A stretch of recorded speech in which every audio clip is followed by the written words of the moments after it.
আসসালামু আলাইকুম দর্শক, আমি পারভেজ লিবিয়া ত্রিপুলিতে বলতেছি। আজকে আপনাদের সাথে লিবিয়া টুইটারের কিছু গুরুত্বপূর্ণ আপডেট শেয়ার করব। আজকের তারিখ হলো 21শে এপ্রিল।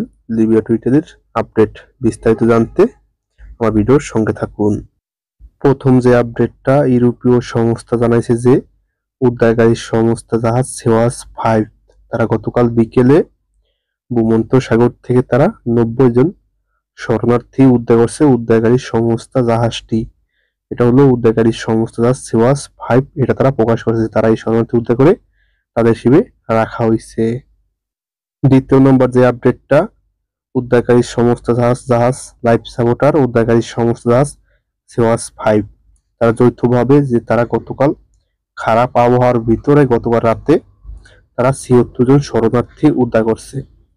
যে আবহাওয়া খারাপ ছিল, পরে তারা অ্যালার্ম ফোনের সাহায্যে যে এই শরণার্থী তারা অ্যালার্ম ফোনের সাহায্যে উদ্ধারকারী সমস্ত জাহাজকে বলছে। পরে তারা যৌথভাবে দুটি জাহাজ মিলে তারা ৭৬ জন শরণার্থী উদ্ধার করছে। এটা প্রকাশ করছে ইউরোপীয় সংস্থা যে তারা ৭৬ জন শরণার্থী গতকাল উদ্ধার করছে। তৃতীয় নম্বর যে আপডেটটা, ইতালি ল্যাম্পেদুসা উপকূল থেকে ল্যাম্পেদুসা কর্তৃপক্ষ তারা গতকাল রাতে ১০৯ জন শরণার্থী উদ্ধার করছে। গতকাল রাতে এই শরণার্থী উদ্ধার করা হয়েছে ইতালির ল্যাম্পেদুসা উপকূল থেকে। এই ১০৯ জন শরণার্থীর ভিতর ১৫ জন মহিলা ছিল আর ৯ জন নাবালক শিশু সহ তারা ১১৫ জন শরণার্থী উদ্ধার করছে। ইতালির ল্যাম্পেদুসা কর্তৃপক্ষ তারা এটা প্রকাশ করছে। তারা গতকাল এই শরণার্থী উদ্ধার করে তাদেরকে ইতালির ল্যাম্পেদুসা হটস্পটে রাখা হয়েছে, এটা প্রকাশ করছে। ৪ নাম্বার যে আপডেটটা, এই আপডেটটা অনেক দুঃখজনক আপডেট যে আবারও ভূমধ্যসাগরে শরণার্থী বিপদে। ৯০ জন শরণার্থী তারা অ্যালার্ম ফোনের সাহায্যে গতকাল রাতে তারা ইউরোপীয় সংস্থা জানাইছে যে তারা ভূমধ্যসাগরে বিপদে আছে, যে তারা তাদেরকে উদ্ধার প্রয়োজন, তাড়াতাড়ি উদ্ধার প্রয়োজন, যে তারা অ্যালার্ম ফোনের সাহায্যে ইউরোপীয় সংস্থা জানাইছে।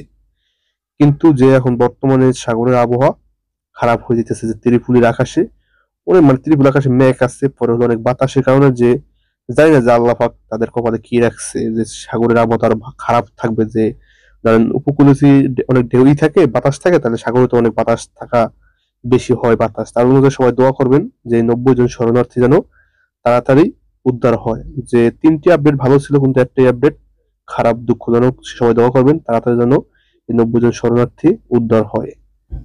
আর ৫ নাম্বার যে আপডেটটা, এটা হলো লিবিয়ার প্রবাসী ভাইদের জন্য একটা গুরুত্বপূর্ণ আপডেট। যারা লিবিয়া আছেন তাদের জন্য একটা গুরুত্বপূর্ণ আপডেট। এই আপডেটটা আমার জন্য গুরুত্বপূর্ণ। কিভাবে? অনেকে বলতেন কিভাবে। যারা লিবিয়া আছেন, যে ত্রিপুলির আশেপাশে, যে ত্রিপুলির এরিয়া যারা আছেন, সবাই সাবধানে থাকবেন। এখন বর্তমানে গত ৫-৬ দিন ধরে লিবিয়ার কর্তৃপক্ষ, যে লিবিয়ার পুলিশ, তারা অনেক আফ্রিকা, মিশরীয়, পরে আর অন্য দেশের শরণার্থীদের আটক করতেছে, দেশে পালাইতেছে। বাংলাদেশীয় লোকও মানে আটক করতেছে বর্তমানে। যে লিবিয়ার পুলিশ প্রচুর মানে তারা এখন শরণার্থী ধরতেছে।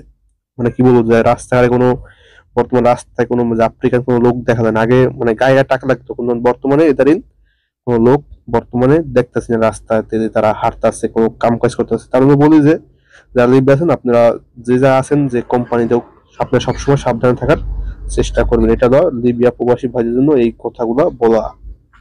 এটাই ছিল আজকে গত ২৪ ঘন্টার আপডেট। আর এখন বর্তমানে আবহাওয়া খারাপ, যে অনেক বাতাস বালুচর হইতেছে, তার জন্য বিষয়টা আপডেট আসে নাই। এটাই আপডেট ছিল। সবাই ভালো থাকবেন। আসসালামু আলাইকুম, দেখা হবে পরের ভিডিওতে।